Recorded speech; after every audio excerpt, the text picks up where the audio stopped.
சிறந்த ஆயுதம். அக்பர் பீர்பால் கதைகள். சக்கரவர்த்தி அக்பர் சில பிரமுகர்களுடன் நந்தவனத்தைச் சுற்றி வலம் வந்து கொண்டிருந்தார்.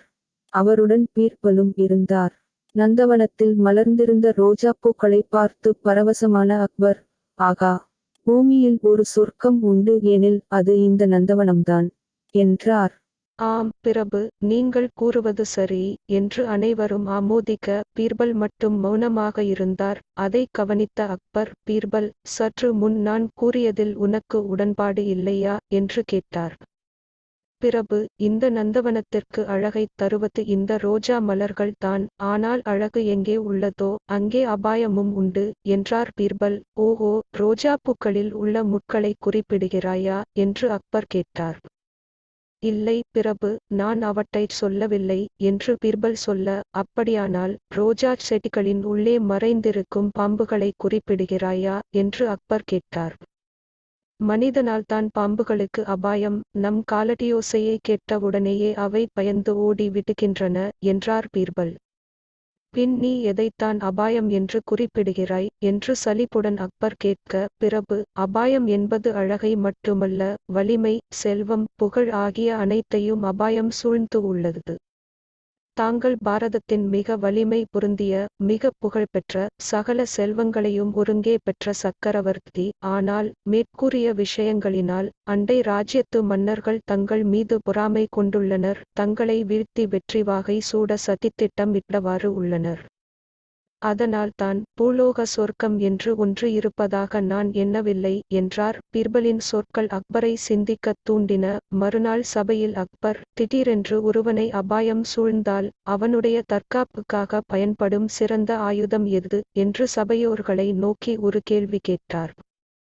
வாள் என்றார் ஒருவர். இல்லை என்று மறுத்த பீர்பல், சில சமயங்களில் வாள் பிடித்த கரம் செயலற்று போவதுண்டு என்றார். எதிரி மீது தொலைவிலிருந்தே குறிபார்த்து ஈட்டியை வீசுவதன் மூலம் அபாயத்திலிருந்து தப்பலாம் என்றார் மற்றொருவர்.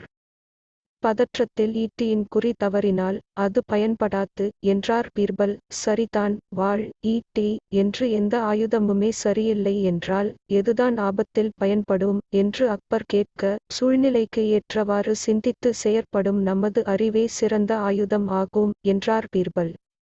வெறும் பிதற்றல். நீ ஆபத்தில் சிக்கிக் கொள்ளும்போது உன் மூளை எப்படி வேலை செய்கிறது என்று பார்க்கிறேன் என்று அக்பர் கிண்டல் செய்ய, சபையோர் அவருடன் சேர்ந்து பீர்பலை எள்ளி நகையாடினர். சமயம் வரும்போது நான் கூறியது உண்மை என்று நீங்களே தெரிந்து கொள்வீர்கள் என்றார் பீர்பல்.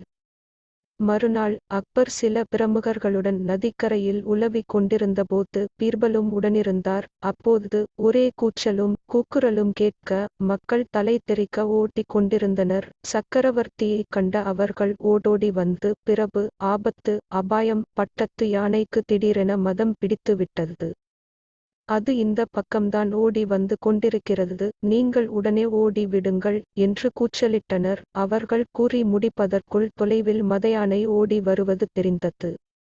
உடனே அக்பர் தன் இடையிலிருந்து வாளை உருவ, கூடியிருந்த அனைவரும் தங்கள் வாட்களை உருவிக் கொண்டனர். ஆனால் மதம் பிடித்த யானையை வாள் கொண்டு சமாளிக்க முடியாது என்று உணர்ந்ததும் அவர்கள் திக்பிரமை பிடித்து சிலைகளாக நின்றனர். தன்னை பெரிய ஆபத்து எதிர் நோக்கியிருக்கிறது என்பதை அக்பரும் உணர்ந்தார். வாளினாலோ ஈட்டியினாலோ யானையை ஒன்றும் செய்ய முடியாது என்று தெரிந்தது. ஆனால் கோழையைப் போல் பயந்து ஓடவும் அவருடைய தன்மானம் இடம் தரவில்லை. எல்லாரும் செய்வதறியாது செயலற்று நிற்க, பீர்பல் சட்டென்று அங்கிருந்த ஒரு பூனையை பிடித்து யானையின் முதுகில் வீசி எறிந்தார். யானையின் முதுகில் விழுந்ததால் மிரண்ட பூனை தன் நகங்களினால் யானையை பிராண்டியது. வலி பொறுக்க முடியாத யானை தன் தும்பிக்கையினால் பூனையை பிடிக்க முயல, அது தப்பித்து கீழே இறங்கி ஓடியது. யானையின் கோபம் முழுவதும் பூனையின் பால் திரும்ப, அது பூனையைத் துரத்தி கொண்டே எதிர் திசையில் ஓடியது. தனது பருத்த உடலை தூக்கிக் கொண்டு யானையினால் விரைவாக ஓட முடியவில்லை. போக்குக் காட்டிக் கொண்டே ஓட்டிய பூனை சாலையோர புதர்களின் உள்ளே மறைய, யானை புதர்களுக்குள் புகுந்து அதை தேடியது. இவ்வாறு யானையின் கவனம் திசை திரும்ப, அக்பரும் மற்றவர்களும் யானையிடம் சிக்காமல் தப்பித்தனர். சற்று நேரம் சிலையாய் நின்ற அக்பர் தெளிவடைந்தவுடன் பீர்பலை கட்டித் தழுவிக் கொண்டார். பீர்பல், சபாஷ், அறிவுதான் சிறந்த ஆயுதம் என்பதை நிரூபித்துக் காட்டிவிட்டாய். சூழ்நிலைக்கு ஏற்றவாறு மூளையை பயன்படுத்தி சிந்தித்து செயற்படுவதே சாலச் சிறந்தது என்ற உண்மையை எங்களுக்கு புரிய வைத்து விட்டாய். நீ சொன்னதே சரி. உன்னை போன்ற அறிவாளி அருகிலிருந்தால் எந்த அபாயத்தையும் எதிர்கொள்ளலாம் என்று மனதார பாராட்டினார்.